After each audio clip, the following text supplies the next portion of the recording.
Welcome to the College of Architecture and Environmental Design Support Shop. In this video, we'll be reviewing the chop saw. The chop saw is best used for cross cuts, or cuts made across the grain of your wood. This type of saw can also make miter cuts, which are angled across the top plane of the piece.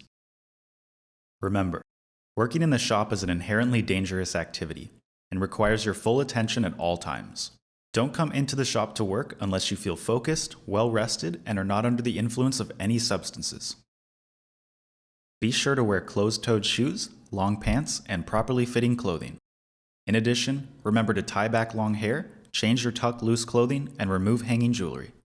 Don't forget your safety glasses.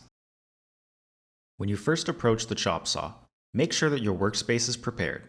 Check that you can hear the dust collection vent running and that the collection gate is open. Clear away any excess material and make sure your piece is marked for the cut. To unlock the saw, push the head down and pull out the safety pin in the rear right side of the body. The saw can be rotated for miter cuts or kept stationary for simple cross cuts. To turn the blade and confirm the angle you want, unlock the handle below the cut surface by holding down the trigger as shown. When you arrive at the desired angle, release the trigger and secure the saw. There is no freehand cutting or cutting without physical guides on the chop saw. The gauge above the handle will show you the exact angle that the saw is set to. Again, safety should be your first concern when cutting. Remember to maintain an open stance and be fully aware of your arm positions. No hand zones are clearly marked on the saw. You should not need to put your hands in this area at any point while working. It is always your best bet to cut smaller pieces with a different saw, or cut the shape you need from a larger stock. If you're having doubts, or if you feel like your hands need to enter the no-hand zone, the chop saw probably isn't the right tool for the job. Once you've ensured that you, your material, and the blade are ready, it's time to make a cut. To start the saw, hold down the trigger on the handle. Remember to stand with your feet firmly planted on the ground. As you cut, never cross your arms, and keep your material supported firmly against the guide fence. Keep a firm grasp on the handle as you bring the blade down through your material, keeping a steady pace and listening for the smoothness of the sound. Once you have cut through your piece, release the trigger. Wait for the blade to come to a complete stop and bring the blade back up to its resting position.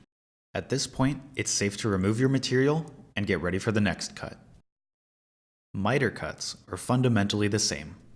Always remember to angle the blade away from your body and follow the previous steps.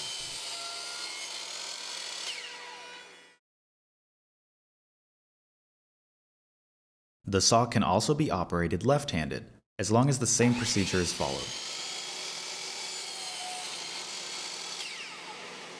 For convenience, the shop provides physical stops for your use. These stops can be clamped to the opposite end of the cutting surface as a template to use for multiple similar cuts.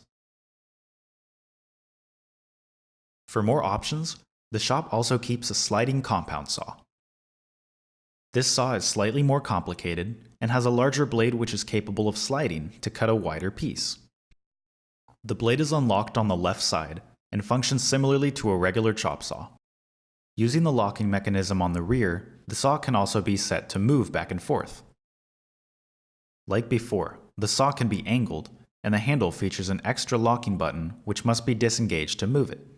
For your safety, be aware of some other differences while using this saw. As the blade starts, it will create a slight jump in resistance. While it's running, the blade head will naturally drift towards you. Otherwise, the procedure is nearly the same. Don't forget to open the dust collection vent above the saw, and practice the usual safe posture.